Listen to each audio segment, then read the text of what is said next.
ನಮಸ್ಕಾರ ಸ್ನೇಹಿತರೆ, ಖಡಕ್ ಕಥೆಗಳು ಯೂಟ್ಯೂಬ್ ಚಾನಲ್ನ ಮತ್ತೊಂದು ಸ್ಪೆಷಲ್ ವಿಡಿಯೋಗೆ ನಿಮ್ಮೆಲ್ಲರಿಗೂ ಸ್ವಾಗತ. ಕನ್ನಡ ಚಿತ್ರರಂಗದಲ್ಲಿ ಅತಿ ಹೆಚ್ಚು ಅಭಿಮಾನಿಗಳನ್ನು ಹೊಂದಿರುವಂತಹ ನಟರಲ್ಲಿ ಚಾಲೆಂಜಿಂಗ್ ಸ್ಟಾರ್ ದರ್ಶನ್ ಕೂಡ ಒಬ್ರು ಅನ್ನೋದು ನಿಮ್ಮೆಲ್ಲರಿಗೂ ಗೊತ್ತಿರೋ ವಿಚಾರ. ಕೇವಲ ಜನಪ್ರಿಯತೆ ವಿಚಾರದಲ್ಲಿ ಮಾತ್ರವಲ್ಲದೆ ಅವರ ಸಿನಿಮಾಗಳು ಬಾಕ್ಸ್ ಆಫೀಸ್ ಕಲೆಕ್ಷನ್ ವಿಚಾರದಲ್ಲೂ ಕೂಡ ಮುಂದಿವೆ. ಇವತ್ತಿನ ಈ ವಿಡಿಯೋದಲ್ಲಿ ನಾವು ನಿಮಗೆ ಚಾಲೆಂಜಿಂಗ್ ಸ್ಟಾರ್ ದರ್ಶನ್ ರವರ ಅತ್ಯಂತ ಹೆಚ್ಚು ಕಲೆಕ್ಷನ್ ಮಾಡಿದಂತಹ ಟಾಪ್ 10 ಸಿನಿಮಾಗಳ ಬಗ್ಗೆ ಹೇಳಲು ಹೊರಟಿದ್ದೇವೆ. ನೀವಿನ್ನು ನಮ್ಮ ಯೂಟ್ಯೂಬ್ ಚಾನಲ್ಗೆ ಹೊಸಬರಾಗಿದ್ದರೆ ತಪ್ಪದೆ ಸಬ್ಸ್ಕ್ರೈಬ್ ಮಾಡಿಕೊಂಡು ಬೆಲ್ ಐಕಾನ್ ಪ್ರೆಸ್ ಮಾಡಿ. 10ನೇ ಸ್ಥಾನದಲ್ಲಿ ಕಾಣಿಸಿಕೊಳ್ಳುವಂತಹ ಸಿನಿಮಾ ತಾರಕ್. ಈ ಸಿನಿಮಾ ಅಷ್ಟೊಂದು ದೊಡ್ಡ ಮಟ್ಟದಲ್ಲಿ ಸಕ್ಸಸ್ ಕಾಣಲಿಲ್ಲ ಅನ್ನೋದು ಎಲ್ಲರಿಗೂ ತಿಳಿದಿರೋ ವಿಚಾರ. ಹೀಗಿದ್ರೂ ಈ ಸಿನಿಮಾ 25 ಕೋಟಿ ರೂಪಾಯಿಗಳನ್ನು ಗಳಿಸಿದೆ ಅನ್ನೋದು ತಿಳಿದು ಬಂದಿರೋ ಮಾಹಿತಿಯಾಗಿದೆ. ಪಕ್ಕಾ ಫ್ಯಾಮಿಲಿ ಎಂಟರ್ಟೈನ್ಮೆಂಟ್ ಆಗಿರುವಂತಹ ಈ ಸಿನಿಮಾವನ್ನ ಮಿಲನಾ ಪ್ರಕಾಶ್ ರವರು ನಿರ್ದೇಶನ ಮಾಡಿದ್ರು. 9ನೇ ಸ್ಥಾನದಲ್ಲಿ 2019ರಲ್ಲಿ ಬಿಡುಗಡೆ ಆಗಿರುವಂತಹ ಒಡಿಯಾ ಸಿನಿಮಾ ಕಾಣಿಸ್ಕೊಳ್ತದೆ. ತಮಿಳಿನ ವೀರಂ ಸಿನಿಮಾದ ರೀಮೇಕ್ ಆಗಿದ್ದ ಈ ಸಿನಿಮಾ ಕೂಡ ಅಷ್ಟೊಂದು ದೊಡ್ಡ ಮಟ್ಟದ ಯಶಸ್ಸನ್ನ ಕಾಣಲಿಲ್ಲ. ಹೀಗಿದ್ರೂ ಕೂಡ 26 ಕೋಟಿ ರೂಪಾಯಿಗಳ ಬಾಕ್ಸ್ ಆಫೀಸ್ ಕಲೆಕ್ಷನ್ ಮಾಡೋದಕ್ಕೆ ಯಶಸ್ವಿಯಾಗಿತ್ತು. 8ನೇ ಸ್ಥಾನದಲ್ಲಿ 2017ರಲ್ಲಿ ಬಿಡುಗಡೆ ಆಗಿರುವಂತಹ ಚಕ್ರವರ್ತಿ ಸಿನಿಮಾ ಕಾಣಿಸ್ಕೊಳ್ತದೆ. ಸಿನಿಮಾ ಸಾಕಷ್ಟು ಹೈಪ್ ಕ್ರಿಯೇಟ್ ಮಾಡಿದ್ರೂ ಕೂಡ ಜನರ ನಿರೀಕ್ಷೆಯನ್ನ ಪೂರ್ತಿಗೊಳಿಸುವಲ್ಲಿ ಸ್ವಲ್ಪ ವಿಫಲವಾಯಿತು. ಮಿಶ್ರ ಪ್ರತಿಕ್ರಿಯೆಗಳ ಜೊತೆಗೆ ಬಾಕ್ಸ್ ಆಫೀಸ್ನಲ್ಲಿ 30 ಕೋಟಿ ರೂಪಾಯಿಗಳನ್ನು ಗಳಿಸಿತ್ತು. ಈ ಸಿನಿಮಾದಲ್ಲಿ ಚಾಲೆಂಜಿಂಗ್ ಸ್ಟಾರ್ ದರ್ಶನ್ ರವರ 3 ವಿಭಿನ್ನ ಹೇರ್ ಸ್ಟೈಲ್ ಎಲ್ಲರ ಮನಸ್ಸನ್ನ ಗೆಲ್ಲುವಲ್ಲಿ ಯಶಸ್ವಿಯಾಗಿತ್ತು. 7ನೇ ಸ್ಥಾನದಲ್ಲಿ 2011ರಲ್ಲಿ ಬಿಡುಗಡೆಯಾಗಿರುವಂತಹ ಸಾರಥಿ ಸಿನಿಮಾ ಕಾಣಿಸ್ಕೊಳ್ತದೆ. ಸಾಕಷ್ಟು ಸೋಲಿನ ಪರಿಸ್ಥಿತಿಯಲ್ಲಿದ್ದ ಚಾಲೆಂಜಿಂಗ್ ಸ್ಟಾರ್ ದರ್ಶನ್ ರವರನ್ನ ಮತ್ತೆ ಮೇಲೆತ್ತಿದ ಸಿನಿಮಾ ಇದು.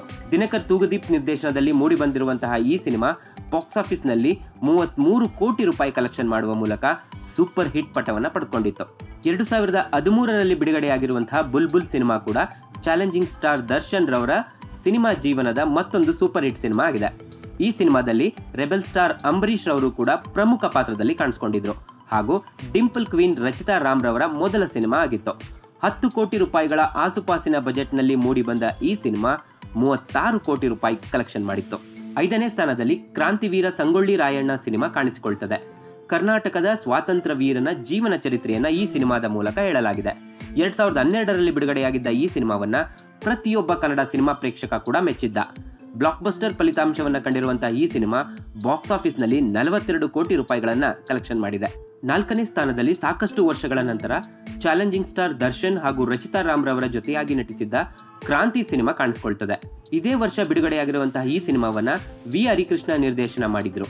ಸಿನಿಮಾ ಮಿಶ್ರ ಪ್ರತಿಕ್ರಿಯೆಯನ್ನು ಪಡೆದುಕೊಂಡಿದ್ರೂ ಕೂಡ ಈ ಸಿನಿಮಾ ನಮ್ಮ ಕರ್ನಾಟಕದ ಸರ್ಕಾರಿ ಶಾಲೆಗಳ ಪರಿಸ್ಥಿತಿಯನ್ನು ತಿಳಿಸೋಕೆ ಹೊರಟಿದ್ದು ನಿಜಕ್ಕೂ ಕೂಡ ಮೆಚ್ಚುಗೆಯನ್ನು ಪಡೆಯುವಂತಹ ವಿಚಾರವಾಗಿತ್ತು. ಇನ್ನು ಈ ಸಿನಿಮಾ ಬಾಕ್ಸ್ ಆಫೀಸ್ನಲ್ಲಿ 50 ಕೋಟಿ ರೂಪಾಯಿಗಳಿಗಿಂತ ಹೆಚ್ಚಿನ ಕಲೆಕ್ಷನ್ ಮಾಡಿತ್ತು. 3ನೇ ಸ್ಥಾನದಲ್ಲಿ ಕಾಣಿಸಿಕೊಳ್ಳುವುದು 2019ರಲ್ಲಿ ಬಿಡುಗಡೆಯಾಗಿರುವಂತಹ ಯಜಮಾನ ಸಿನಿಮಾ. ಕ್ರಾಂತಿ ಸಿನಿಮಾದ ನಿರ್ಮಾಪಕರೇ ಯಜಮಾನ ಸಿನಿಮಾವನ್ನ ನಿರ್ಮಾಣ ಮಾಡಿದ್ರು. 52 ಕೋಟಿ ರೂಪಾಯಿಗಳ ಕಲೆಕ್ಷನ್ ಮಾಡಿದಂತಹ ಈ ಸಿನಿಮಾ 2019ರಲ್ಲಿ ದೊಡ್ಡ ಮಟ್ಟದ ಸೌಂಡ್ ಮಾಡಿತ್ತು. ಇದು ಕೂಡ ಸಮಾಜದಲ್ಲಿ ನಡೆಯುತ್ತಿರುವಂತಹ ಕೆಲವೊಂದು ಅಹಿತಕರ ಘಟನೆಗಳ ವಾಸ್ತವತೆಯನ್ನು ತೋರಿಸುವ ಸಿನಿಮಾ ಆಗಿತ್ತು. 2021ರಲ್ಲಿ ಬಿಡುಗಡೆಯಾಗಿರುವಂತಹ ರಾಬರ್ಟ್ 2ನೇ ಸ್ಥಾನದಲ್ಲಿ ಕಾಣಿಸಿಕೊಳ್ತದೆ.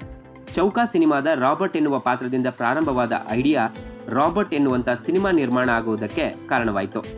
ಉಮಾಪತಿ ಶ್ರೀನಿವಾಸ್ ಗೌಡ ನಿರ್ಮಾಣದಲ್ಲಿ ಹಾಗೂ ತರುಣ್ ಸುಧೀರ್ ರವರ ನಿರ್ದೇಶನದಲ್ಲಿ ಮೂಡಿಬಂದಿರುವ ಈ ಸಿನಿಮಾದಲ್ಲಿ ಚಾಲೆಂಜಿಂಗ್ ಸ್ಟಾರ್ ದರ್ಶನ್ ರವರು 2 ವಿಭಿನ್ನ ಶೇಡ್ಗಳಲ್ಲಿ ಕಾಣಿಸಿಕೊಂಡಿದ್ರು. ಕಮರ್ಷಿಯಲ್ ವಿಚಾರದಲ್ಲಿ ಸೂಪರ್ ಹಿಟ್ ಆಗಿರುವಂತಹ ರಾಬರ್ಟ್ ಸಿನಿಮಾ ಗಳಿಸಿದ್ದು 73 ಕೋಟಿ ರೂಪಾಯಿ ಆಗಿದೆ. ಮೊದಲನೇ ಸ್ಥಾನದಲ್ಲಿ ನೀವೆಲ್ಲರೂ ತಿಳಿದುಕೊಂಡಿರುವ ಹಾಗೆ ಕಾಣಿಸಿಕೊಳ್ಳುವುದು ಕುರುಕ್ಷೇತ್ರ ಸಿನಿಮಾ. 2019ರ ಹೈಯೆಸ್ಟ್ ಗ್ರಾಸರ್ ಆಗಿರುವಂತಹ ಕುರುಕ್ಷೇತ್ರ ಸಿನಿಮಾ ರಾಜ್ಯದಲ್ಲಿ ಇದ್ದಂತಹ ಪ್ರವಾಹದ ನಡುವೆ ಕೂಡ ಬಾಕ್ಸ್ ಆಫೀಸ್ನಲ್ಲಿ ಭರ್ಜರಿ ಕಲೆಕ್ಷನ್ ಮಾಡಿತ್ತು. ಬಹುತೇಕ ಅರ್ಧ ಕನ್ನಡ ಚಿತ್ರರಂಗ ಈ ಸಿನಿಮಾದಲ್ಲಿತ್ತು ಅಂದ್ರೂ ಕೂಡ ತಪ್ಪಾಗಲ್ಲ. ಕುರುಕ್ಷೇತ್ರ ಸಿನಿಮಾವನ್ನ ಮುನಿರತ್ನ ಅವರು ನಿರ್ಮಾಣ ಮಾಡಿದ್ರು. ಸಾಕಷ್ಟು ದೊಡ್ಡ ಮಟ್ಟದಲ್ಲಿ ಸುದ್ದಿ ಮಾಡಿದ್ದ ಈ ಸಿನಿಮಾದಲ್ಲಿ ಚಾಲೆಂಜಿಂಗ್ ಸ್ಟಾರ್ ದರ್ಶನ್ ರವರು ದುರ್ಯೋಧನ ಪಾತ್ರವನ್ನ ಸಮರ್ಥವಾಗಿ ನಿಭಾಯಿಸಿದ್ದು ಎಲ್ಲರ ಮೆಚ್ಚುಗೆಗೆ ಪಾತ್ರವಾಗಿತ್ತು. ಈ ಸಿನಿಮಾ 92 ಕೋಟಿ ರೂಪಾಯಿ ಬಾಕ್ಸ್ ಆಫೀಸ್ ಕಲೆಕ್ಷನ್ ಮಾಡಿದೆ ಎನ್ನುವುದಾಗಿ ತಿಳಿದು ಬಂದಿದೆ. ಇವುಗಳೇ ಮಿತ್ರರೇ ಚಾಲೆಂಜಿಂಗ್ ಸ್ಟಾರ್ ದರ್ಶನ್ ರವರ ಟಾಪ್ 10 ಬಾಕ್ಸ್ ಆಫೀಸ್ ಕಲೆಕ್ಷನ್ ಮಾಡಿರುವಂತಹ ಸಿನಿಮಾಗಳು. ಈ ಮಾಹಿತಿಯನ್ನ ಪ್ರತಿಷ್ಠಿತ IMDb ಸಂಸ್ಥೆಯ ಮೂಲಕ ಪಡೆದುಕೊಳ್ಳಲಾಗಿದ್ದು ಇದನ್ನು ನಾವು ನಿಮ್ಮ ಮುಂದೆ ಇಟ್ಟಿದ್ದೇವೆ. ಇವುಗಳಲ್ಲಿ ನಿಮ್ಮ ಫೇವರೇಟ್ ಸಿನಿಮಾ ಯಾವುದು ಅನ್ನೋದನ್ನ ಕೂಡ ನೀವು ಕಮೆಂಟ್ ಮೂಲಕ ನಮ್ಮ ಜೊತೆ ಹಂಚಿಕೊಳ್ಬಹುದು. ಇದಿಷ್ಟು ಮಾಹಿತಿಯೊಂದಿಗೆ ಇವತ್ತಿನ ಈ ನಮ್ಮ ವಿಡಿಯೋವನ್ನ ಇಲ್ಲಿಗೆ ಮುಗಿಸ್ತಿದ್ದೀವಿ. ಇದೇ ತರ ಮತ್ತಷ್ಟು ಹೊಸ